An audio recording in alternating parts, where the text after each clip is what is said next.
the Black Lightning video, right? We play it. My name is Aaron Blaine, and I am a chronic. Then you do your title, right?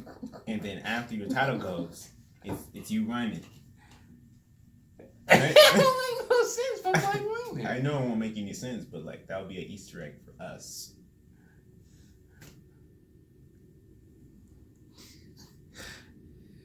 Why? It's funny. It is funny, but like, I'm trying to curse less in these videos, and I'm trying to get better with editing. I mean, even if we did do that, and we cut it right before I said, and then we showed, that should be for a Flash video. Yeah, but we're not gonna make a Flash video in a very long time. By then, that bit won't be as funny to us. How do you know? Okay, I don't know, but still, man. I think we should do it.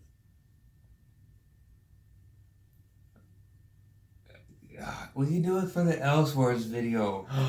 That's even better. God. Alright. I forgot about Elseworld. Alright, let's go. Oh, do we have a bit for this or just it? I don't know. This might be it.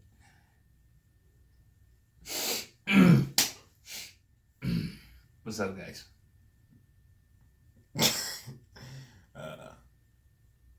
I'm Kyle. I'm Phil. This is KP's Comic World. This video is about Into the Spider-Verse. We're going to be talking about the Easter eggs.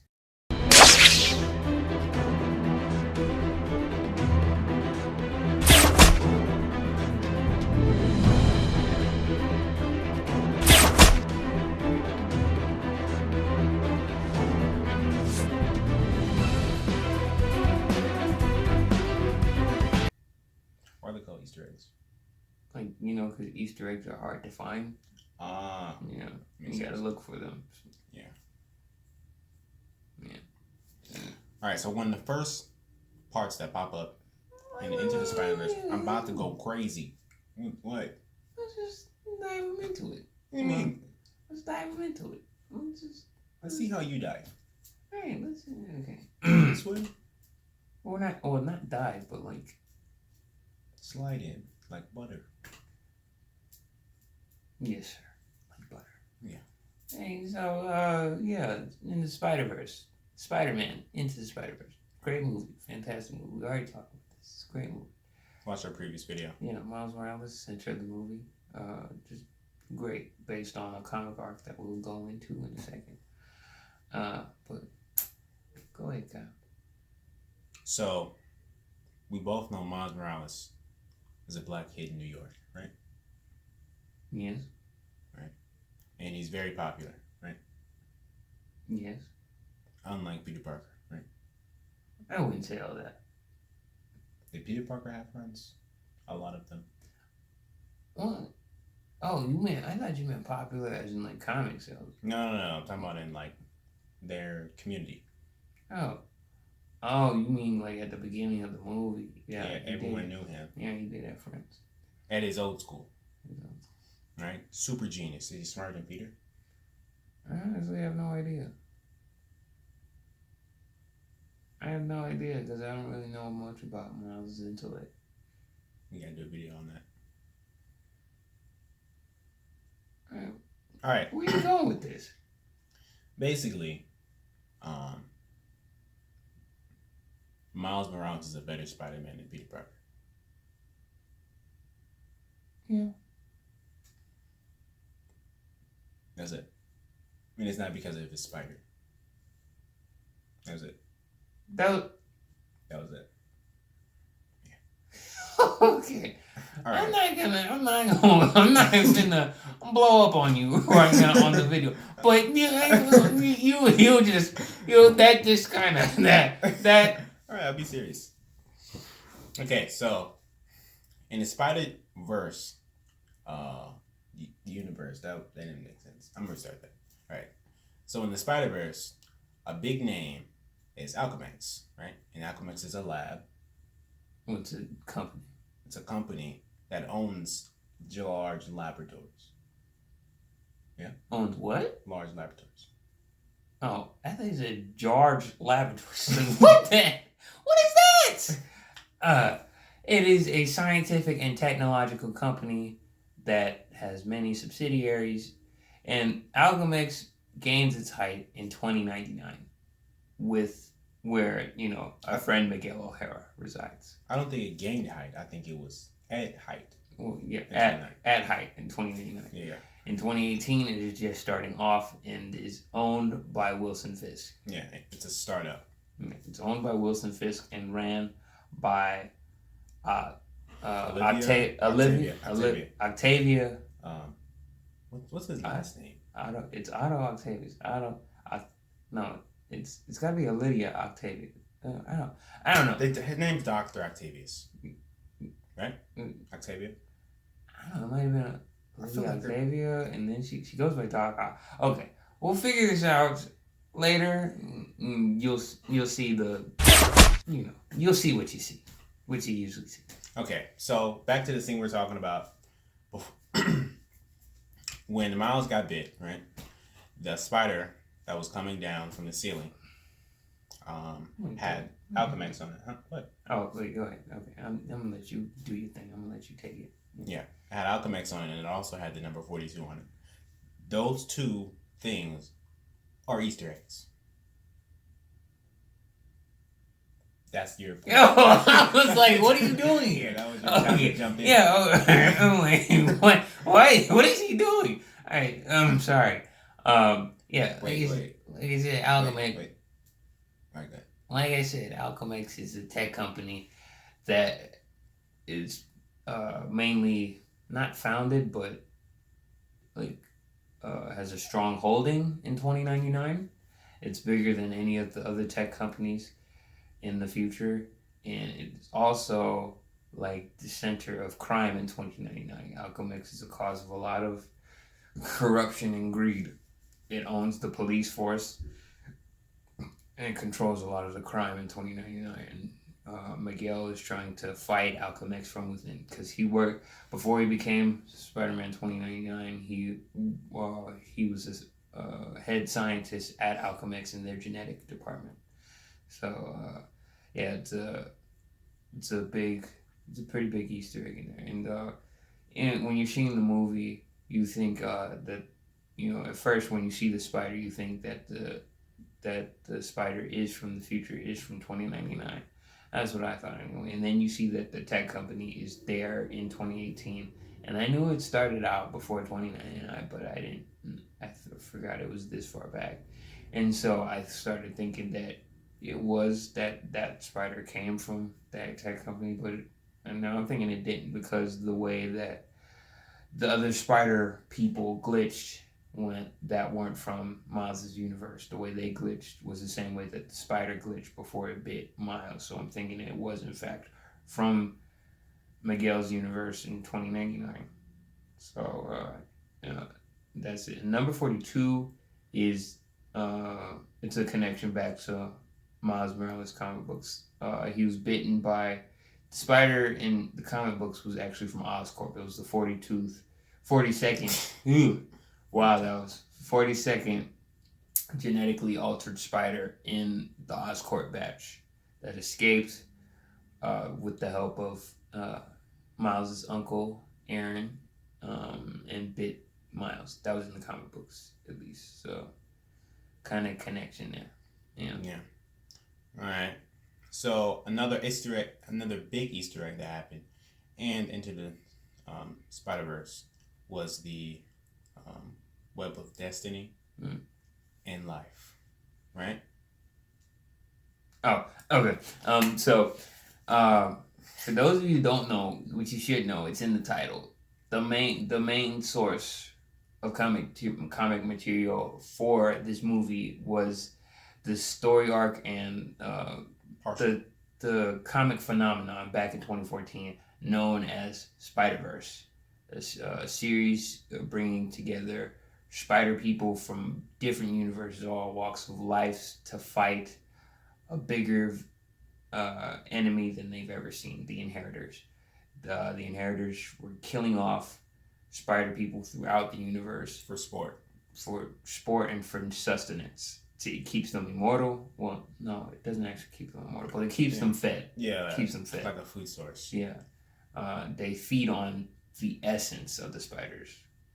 They feed on, and it took a lot for the spiders to finally take them down. So the web of destiny, it's kind of like this, like string theory in physics is like the thing that makes up the entire universe. You can't see it, but the spiders, they feel it. They're connected to it with their spider sense, and it guides it from the past and present. It guides the past, present, and future. It foresees everything and knows everything, and so you kind of see the web of destiny in life in the movie when Spider-Man from Miles' Earth was fighting Kingpin, Green Goblin, all of them, and they open up a breach into the multiverse. You can see the web of destiny as Peter is hit by the ray. He looks in and he sees the web of destiny and of life, and he sees the spiders throughout the multiverse. I don't think he sees the spiders, but I think he saw some of them. He did? Yeah, he saw some of them. Okay. It also happens again, though. Yeah, I know. I'm about to do that. Oh, okay. Yeah, and then Miles sees it again when all the other spiders have gone home and everything, and he's fighting Kingpin. When he's closing the breach and he's closing the hole, before the explosion, he can kind of see, like, he sees deeper and deeper into the web of destiny. It keeps going and going, and it's like he's diving deeper and deeper into it until it closes, but at the same time he's still not moving, and you just see, it kind of looks like when you're looking into the night sky and it's just like this huge big open thing that goes on and it's endless and endless. So it's like the intro to one of the Tobey Maguire Spider movies. Oh, I knew you were gonna go there. That's what it looks like. Yeah, it looks like that. But so I thought that was really cool that they connected to that, and that's what really makes me think that they're gonna go deeper into Spider-Verse in the next couple movies that they bring with this series. So hopefully they do that. Hopefully they don't rush the story. Yeah. It's a lot that goes on, or that they don't what do you call it? Like make it more parental. What's the word? Guided. Yeah, make it more parental guided, because it's a pretty dark story. Which leads into another reference of the callbacks to all of Tobey Maguire Spider-Mans in the beginning, where they talked about the Spider-Man from Miles Morales universe, how he was like, he had like the perfect Spider-Man basically storyline. It's a woman, everyone likes him. It's hard to really hate him. He always gets back up. Everything ends up turning. Everything always ends well for him, except for where it didn't, and he died. But in the beginning, they just showed like the upside down kiss, which is pretty. Is that trademarked? Not trademarked. Infamous. Infamous. Okay. That's the word. There we go. Infamous. It's too late now. No, it's not. We just put it in there. How is it too late? Okay, I'm gonna restart what I said. No. We just said it's infamous, so we're good then. You must not start over. All right. Also, like his dance moves. Oh wait, no. They did all three movies: the Upside Down Kiss, the Stopping the Train, and Spider-Man 2. That one. Oh, well, you skipped to 3. How you gonna skip over 1? How you gonna go from 1 to 3? Well, because I wanted to. I had clapped, and then we was both gonna do that. Yeah, when I clap, that means you jump in. Okay. I'm gonna go back. No. I'm going with the number 2. No. I'm going to number 2. What do you mean you're going to number 2? So with Spider-Man, okay. So there's also a scene where Spider-Man holds the 2 trains with his web. No, it was 1 train. It's 1 train. Cut in half? No. He had 1 on each side. He had webs on each side. He was at the front of the train, holding the webs together from the buildings on the side. to force the train to slow down. Wasn't he on a bridge in the movie? Yes, the train was like on a bridge sort of thing. It was high. Okay, so then what was on one side? What was the other? I know the train was on. I thought the train was on both sides. The train was in the middle. What was on both sides were the buildings he was using to. Okay. I don't know why you're shaking your head. We saw the movie 4 days ago. I don't care. Basically, he was holding the stuff. Because you're ruining my whole flow. You're ruining your own flow. You're ruining my flow. Well, get your flow. It's gone now. You ruined the dance. You ruined the train. You ruined the... What was the first one? Upside down kiss. No, I didn't ruin that. You said that yourself. This is going to be really annoying as the person editing this. You're editing this. It's fine. You're going to be annoyed. Okay, so... the last infamous scene from the Tobey Maguire stories was the dance when he became Symbiote Spider-Man. Symbiote Spider-Man. The Black Spider-Man. He did this. You enjoy me. Because you're being a dick. Alright, we're skipping it to the next part. No! Your idea anymore. It's not fair. It's fair. Be a dick. You're being a dick. Come on, man. I was gonna join in, but I just wanted to leave you hanging for a sec. But I'm being the dick. You were being top of it. You were rude to me. I was rude to you. You were rude to me. You were rude to me earlier. See? You can't even find a rebuttal. Well, okay. So let's just start this part over. What you doing? And then I join in. Alright. For the third time. For the third time? Yeah, this is my third time doing the dance. Oh, yeah, it is. For the third time, Peter B. Parker does the Tobey Maguire dance in his movie. Oh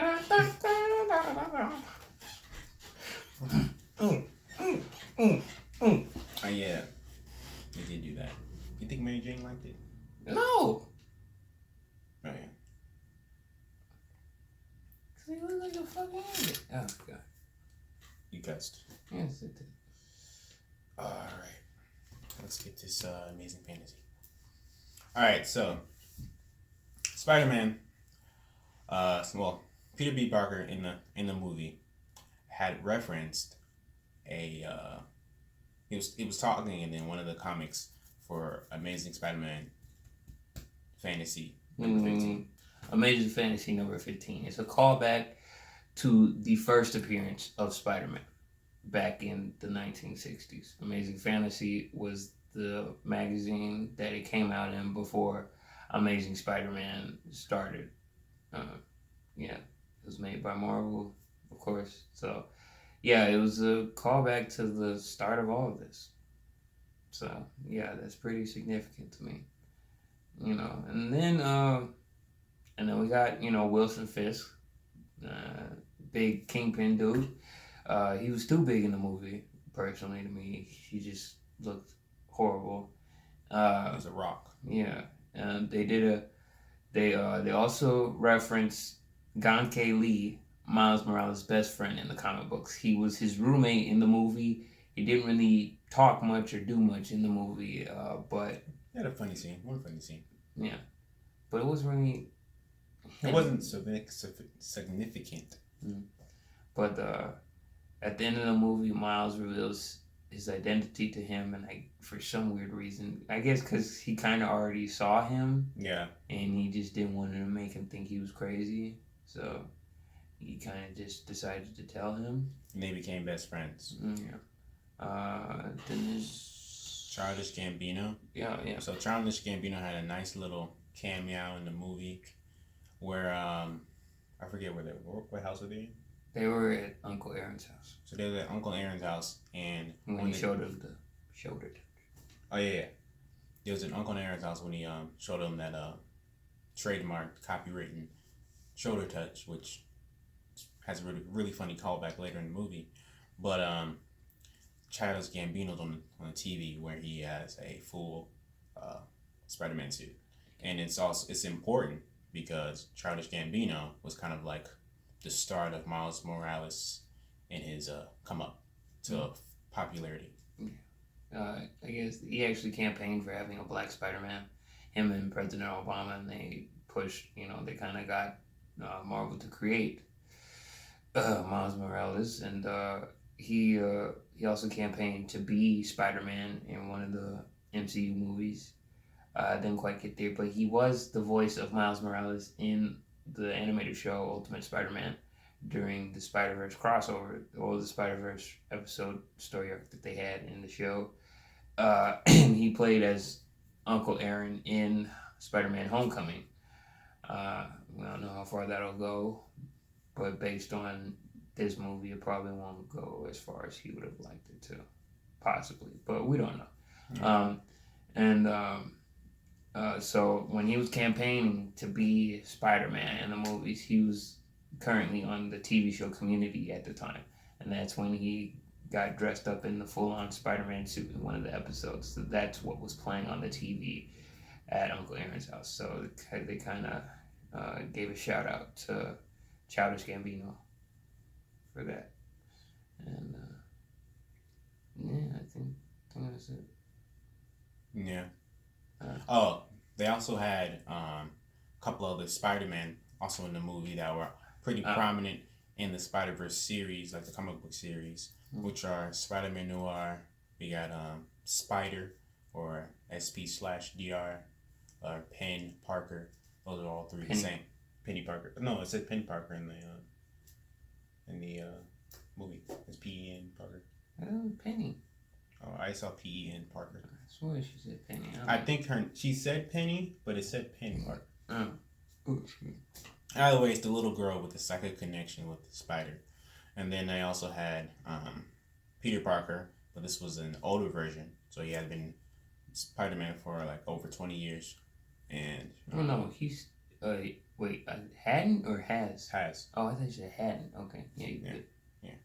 And then the final one was Spider-Gwen, which is a universe where instead of Peter Parker being bitten by the spider in Oscorp, it was Gwen, and which led to Peter actually dying in that universe because he became the lizard, and then she helped him not be the lizard, but I think he died. He died when he was getting cured. Yeah. I think so. Oh, and Spider-Ham, Peter Porker. Oh, Peter Porker. Forgot about him. Yeah. Which was really cool because anything Peter Porker did was kind of like cartoony, so it was kind of funny. But yeah, so that's all the Easter eggs. If you guys have any Easter eggs that you saw that we didn't notice and you want to talk about them, go ahead and put them in the comments. I'm Kyle. I'm Phil. This is KNP's Comic World. KNP's Comic World. And remember, you're on a battle. You're gonna find. Twit.